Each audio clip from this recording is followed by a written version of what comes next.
Magandang araw! Ngayon nga pala tayo ay magluluto ng ating pananghalian, kaya tara, samahan niyo ako. Kinuha ko na nga pala sa ref yung aming galunggong at sinimulan ko na nga ito na linisin. Tinanggal ko nga lang rito yung bituka at saka nga yung mga hasang. Struggle is real nga ako rito sa una palang naggalunggong kasi feeling ko madudurog ko yata yung buong galunggong, pero kako, hayaan na nga natin tong isa, meron pa naman akong 5, char. Nung natapos ko na nga yung una nating galunggong, abay syempre, tinapos ko na nga rin yung 5 pa. At nako mga kaano, medyo naging madali na nga sa akin. Talagang sa buhay natin ay sa una lang talaga mahirap. Paano ka nga bang matututo kung lagi na lamang pagsuko ang iniisip mo sa tuwing mahihirapan ka? Ba't hindi mo gawing motibasyon yon para magpatuloy at balang araw makikita mo na ang kinahihirapan mo ay madali lang pala? O ngayon naging madali para sa akin ang paglilinis ng galunggong kasi hindi ako sumuko. Kaya kung may galunggong pa kayo dyan, pengin at lilinisin ko, char. Matapos ko nga na matanggal yung mga bituka at saka nga yung hasang, inumpisahan ko na nga ito na hugasan.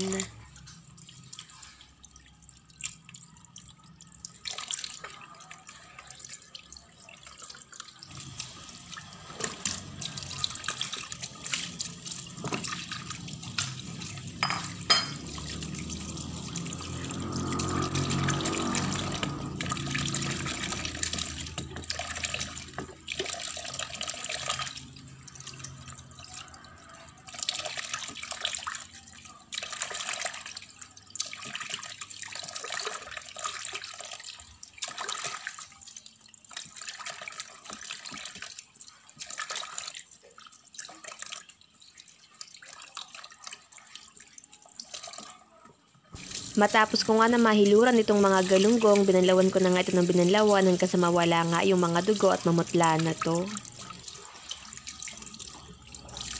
Matapos no, naglagay na nga ako rito ng asin at saka sila kiniliti ng kiniliti at kinausap na ito na nga pala yung huling pagkakataon nila na makita nila ang ganda ng mundo. Naglagay na nga pala ako dyan ng mantika, tapos nung ito ay mainit na, nilagay ko na nga pala itong ating galunggong.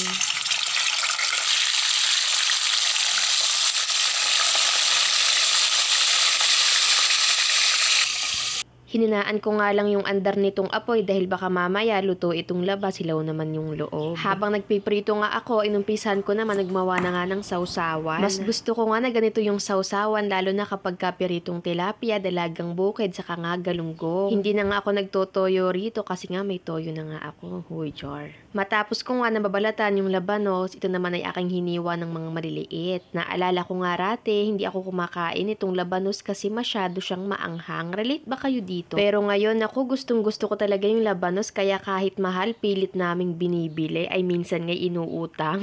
Hindi ko nga ba alam kung bakit nag-iba nga yung lasa nitong labanos, pero dati kasi talagang maanghang to na parang maasim na, ewan ko ba, pero kumakain pa rin naman ako before, pero hindi ganong sobra. Pero ngayon hinahanap-hanap ko na parang ikaw, hoy Charil. Aba, malay natin yung ampalaya pagkalipas ng 10 taon maging matamis. Huy, grabe naman yun. Nung natapos ko na nga yung labanos, abay syempre next naman nating hiwain ito nga palang mga kamatis. Habang naghihiwa nga ako, pinag-iisipan ko pa kung lalagyan pa ba itong ng sibuyas, pero kasi talaga masarap sa sausawan na to yung may sibuyas, kaso lang kasi may isa akong problema kapag ka kumakain nun. At siguro marahil hindi lang naman ako nakakaproblema nun, kasi naman kapag ka nagsasawsawan kami ng sibuyas, kung ano-ano na ang kinain ko, yung amoy ng sibuyas na sa bibig ko pa rin. Yung tipong nag-toothbrush ka na, kumain ka na nga ng tira-tirang Graham, kumain ka pa ng chocolate, paano pag wala ka pang chocolate, hindi pa rin matanggal yung amoy sa bibig mo, akala tuloy di ka nagtututbrush. Bakit kaya pagka ganun yung amoy ng sibuyas, napakatapang ng amoy, hindi nang iiwan? Pero sa huli, baho pa rin ang nanaig. Oy, charis. Naglagay pa rin tayo ng sibuyas kasi feeling ko talaga hindi kompleto ang buhay ko pag wala ka.